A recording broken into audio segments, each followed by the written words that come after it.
Ami Renardo, aujourd'hui on va voir comment balancer vos ex-coéquipiers et ce avec le jeu Usual Crapulz. Alors ici on est sur un jeu de cartes fun, mais attention, avec de l'interaction directe. C'est pour 3 à 5 joueurs et avec des parties d'environ 30 minutes. Dans Usual Crapulz, vous faites partie d'un gang et après avoir réussi votre braquage, vous avez enterré le trésor que vous avez dérobé. Mais pas de chance, vous faites attraper et en un clin d'œil, vous vous retrouvez au tribunal pour votre jugement. Mais bien sûr, la solidarité entre criminels prend le dessus et en tant que famille soudée, vous surmontez cette épreuve ensemble. Eh bien, pas du tout. Ici, l'objectif est clair, balancez vos complices, les enfoncez autant que possible pour qu'ils prennent un maximum d'années de prison. Et pourquoi? Parce que le premier à être libéré pourra tranquillement aller récupérer le trésor, pendant que les autres croupissent encore derrière les barreaux. Et avant d'aller plus loin dans la vidéo, je vous propose de laisser un petit pouce bleu et à vous abonner si ce n'est pas déjà fait. C'est le meilleur moyen de soutenir la chaîne et de soutenir les nombreuses heures de travail. Mais sans plus attendre, voyons tout cela plus en détail. Dans ce jeu, pour envoyer vos amis en tôle, vous allez devoir utiliser des cartes, qui peuvent être de 3 types différents. Vous avez des cartes preuves, avec une valeur allant de 2 à 4, qui représentent les années de prison, et elles ont également une couleur, parmi 5. Et ces cartes seront jouées autour des tuiles crapules de chaque joueur. A noter que ces tuiles sont recto-verso avec un nombre de corruptions de départ, et sur l'une des faces, vous allez pouvoir retrouver un petit effet. À côté de ça, vous aurez les cartes avocats, qui peuvent être de 2 types, les plaidoiries en vert où vous allez les jouer pour jouir d'un effet, et des objections en rose que vous allez pouvoir utiliser lorsque vous êtes sur le point de vous faire balancer. Et enfin, vous allez retrouver les jurés qui sont des cartes qui se placeront sur un plateau à part, et qui vous donneront des années de prison en plus si vous répondez aux conditions à la fin de la partie. Et ce qu'il faut absolument savoir, c'est que le dos de chaque carte vous donne un indice sur le type. Vous aurez la valeur mais pas la couleur sur les cartes preuves. Vous saurez qu'un joueur possède une carte avocat, mais vous ne connaîtrez pas sa nature. Et vous saurez qu'un joueur possède une carte jurée. Ceci étant dit, une partie de Usual Crapulz va se dérouler à tour de rôle jusqu'à arriver à une condition de fin de partie.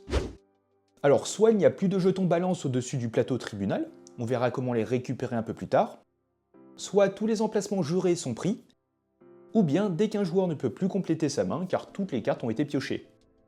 Et dans ce cas-là, vous allez passer au décompte des années de prison, et le joueur qui en a le moins remporte la partie. Et à votre tour, vous allez tout simplement jouer l'une de vos cartes en main avant de repiocher depuis l'un des 4 paquets. Et c'est directement au tour du joueur suivant. Lorsque vous jouez une carte de votre main, vous pourrez soit jouer des cartes plaidoirie, jurées ou bien des cartes preuves. Mais par contre, vous ne pourrez pas jouer de carte objection. Vous pourrez autrement choisir de ne rien jouer en défaussant l'une de vos cartes et en passant à l'étape suivante. Mais bon, pas ouf. Si vous jouez une carte preuve, vous la poserez autour de la tuile d'un joueur pour tenter de le balancer. Vous pourrez jouer n'importe quelle valeur, mais vous devrez respecter la couleur. Chaque tuile possède 4 couleurs parmi 5, donc chaque joueur est immunisé à une couleur.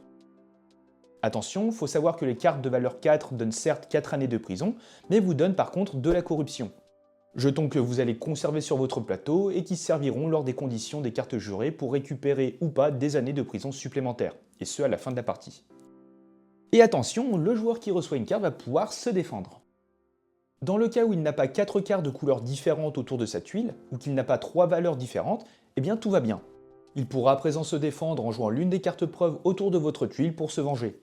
La carte qu'il place doit cependant soit être de la même couleur, ou bien de la même valeur. Et vous pourrez répliquer en jouant une nouvelle carte contre lui en suivant les mêmes règles. Et petit rappel, vous avez toutes les informations au dos des cartes, donc attention à bien les regarder avant de cibler votre adversaire. Et dans le cas où un joueur possède soit 4 cartes de couleurs différentes ou une carte de chaque valeur, eh bien il est balancé. Mais il a tout de même la possibilité de se défendre en jouant une carte objection en rose. Le joueur va gagner ou perdre la corruption indiquée sur la carte, et vous allez tout simplement appliquer les effets de l'objection avant de la défausser. Et encore une fois, vous voyez le dos des cartes, donc vous savez quel joueur possède potentiellement une carte objection. En tout cas, si après avoir potentiellement joué sa carte objection, le joueur possède toujours 4 cartes de couleurs différentes ou bien 3 cartes de valeurs différentes, il est balancé. Il va alors récupérer toutes ces cartes autour de sa tuile et va former une pile à côté qui représenteront les années de prison. Par exemple ici, 11 ans de prison. Et pour terminer, le joueur ayant réussi à balancer son complice récupère l'une des balances situées en haut du plateau et va appliquer immédiatement son effet. Vous pourrez par exemple perdre de la corruption, défausser une preuve de votre choix, échanger votre main avec un autre joueur, etc. Au lieu de jouer une carte preuve, vous pourrez à la place jouer une carte plaidoirie. Vous allez prendre la corruption indiquée et profiter des effets de la carte avant de la défausser. Par exemple avec la carte On passe à table, généreux comme vous êtes, vous distribuez vos corruptions aux autres joueurs. Et le dernier type de carte que vous allez pouvoir jouer, ce sont les jurés, qui vous feront perdre ou gagner de la corruption. Ces cartes sont posées sur l'un des emplacements encore disponibles du plateau tribunal. Chaque emplacement est associé à un nombre d'années de prison, si les joueurs répondent bien à la condition de la carte à la fin de la partie, et un symbole d'œil. Vous placerez la carte jurée face visible ou face cachée en fonction du symbole. Par exemple ici avec la carte Maga Liberté, les joueurs avec encore au moins 2 cartes autour de leur plateau se voient attribuer 10 années de prison supplémentaires. Donc au-delà de balancer des cartes preuves à tout va, les cartes jurées sont plutôt de belles alternatives pour tirer le meilleur parti d'une situation, et au passage mettre les autres en difficulté. Et toujours avec une carte jurée, au lieu de la placer sur le plateau tribunal, vous pourrez la défausser pour déplacer une carte jurée déjà présente sur le plateau. Vous mettrez la carte face cachée ou visible selon son nouvel emplacement. Une fois votre carte jouée, il est temps de compléter votre main à 4 cartes, à partir d'une seule des 4 pioches. Comme vous pouvez le voir, le dos des cartes est visible, et en fonction de votre situation, récupérer certains types de cartes peut être plus intéressant que d'autres. Et si jamais d'autres joueurs ont moins de 4 cartes, comme par exemple après s'être défendus, eh bien dans le sens horaire, ils vont pouvoir repiocher également. Et c'est ensuite au tour du joueur suivant. Vous allez ainsi enchaîner les tours jusqu'à arriver à une condition de fin de partie. Soit il n'y a plus de jetons balance, ou bien tous les emplacements de jurés sont pris, ou alors il n'y a plus assez de cartes pour qu'un joueur puisse compléter sa main. Et dans l'un de ces cas, vous allez passer au décompte des points. Pour cela, vous allez additionner les valeurs des cartes de votre pile. Vous allez ensuite appliquer les conditions de chacun des jurés, et attention, ça peut monter très haut, et tout simplement le joueur avec le moins d'années de prison pourra tranquillement récupérer le trésor et va remporter la partie. En cas d'égalité, c'est le joueur avec le moins de corruption qui gagne, et sinon, c'est celui avec le moins de cartes preuves encaissées.